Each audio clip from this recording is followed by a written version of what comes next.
1455년 10월 한양 경복궁. 12살 어린 임금 단종은 숙부 수양대군에게 왕위를 내어주어야 했습니다. 아니, 정확히 말하면 빼앗긴 것이었죠. 수양대군, 그는 이날부터 조선의 7번째 임금 세조가 되었습니다. 하지만 그 왕관은 너무도 무거웠습니다. 형제들의 피가 묻어 있었고 어린 조카의 눈물이 스며 있었으니까요.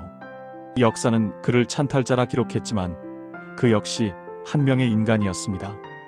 죄책감에 시달리고 외로움에 떨며 사랑을 갈구했던, 그리고 그런 그에게 한 여인이 나타납니다. 수계권씨, 왕위를 찬탈한 남자와 궁궐의 한 여인. 이것은 그들의 이야기입니다.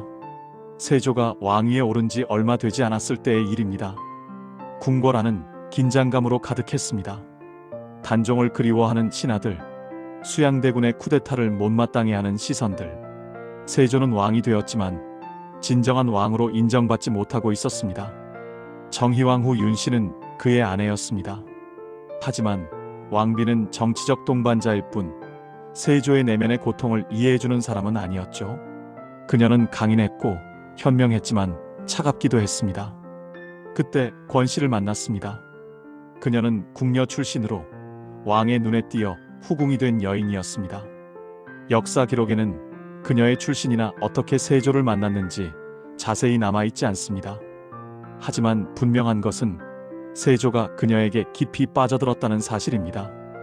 권씨는 아마도 세조를 그저 왕으로만 보지 않았던 것 같습니다. 권력자가 아닌 고독한 한 남자로 바라보았던 것이죠.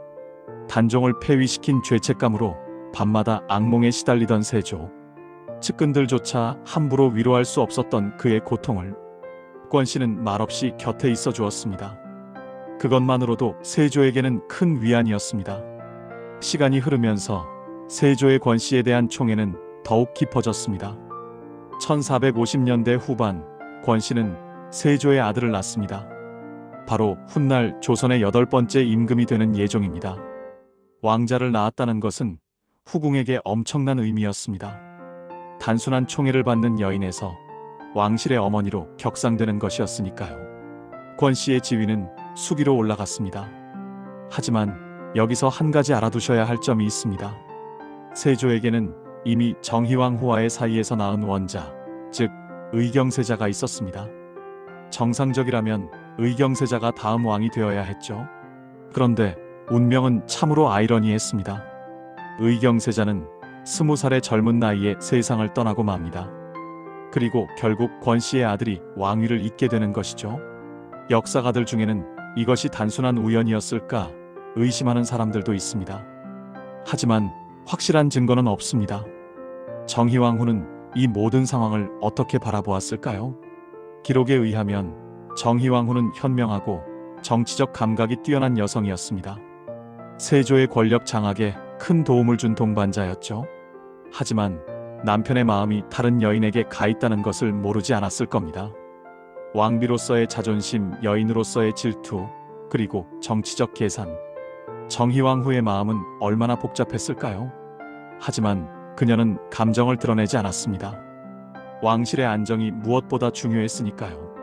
그렇게 세 사람은 미묘한 균형 속에서 살아갔습니다. 왕과 왕비, 그리고 총애받는 후궁. 겉으로는 평온해 보였지만 그 안에는 복잡한 감정들이 소용돌이치고 있었습니다. 하지만 세조의 삶은 결코 평온하지 않았습니다. 왕위에 오른 후 그는 심각한 피부병에 시달렸습니다.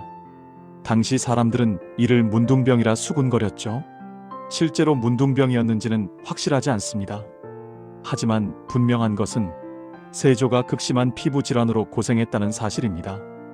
밤낮으로 가려움과 통증에 시달렸죠. 세조는 병을 치료하기 위해 온양온천을 자주 찾았습니다.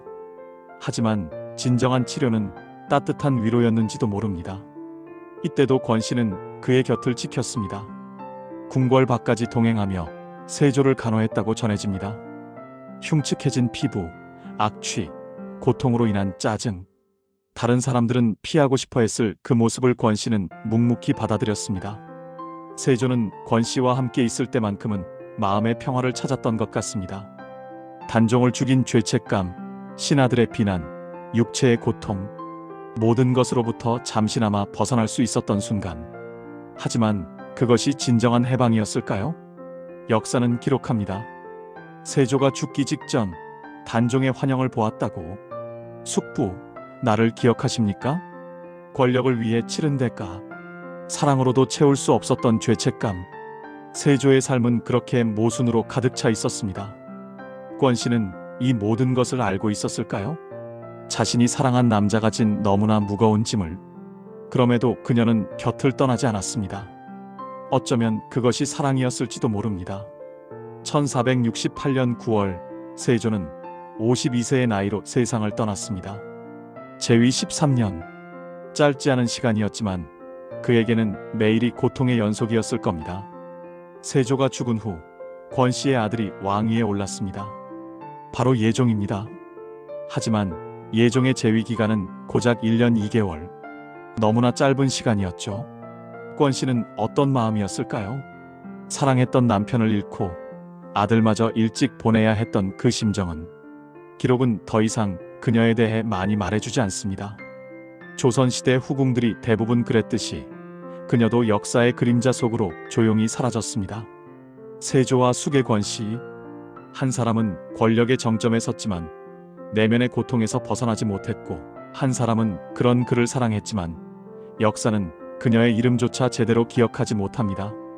이것이 권력과 사랑의 아이러니입니다. 왕이 되어 모든 것을 가졌다고 생각했지만 진정으로 원했던 것은 한 사람의 따뜻한 위로였는지도 모릅니다. 그리고 그 위로를 준 여인은 역사의 주인공이 아닌 조연으로만 기억될 뿐입니다. 500년이 넘는 세월이 흘렀습니다. 하지만 그들의 이야기는 여전히 우리에게 묻습니다. 권력이란 무엇인가? 사랑이란 무엇인가? 그리고 한 인간의 삶이란 무엇인가? 조선왕조실록 어딘가에 짧게 기록된 그들의 이야기. 오늘 우리는 그것을 다시 꺼내보았습니다. 이 영상은 역사적 기록을 바탕으로 재구성한 이야기입니다. 일부 내용은 추정과 해석이 포함되어 있습니다. 조선왕조실록, 승정원 일기 등을 참고했습니다.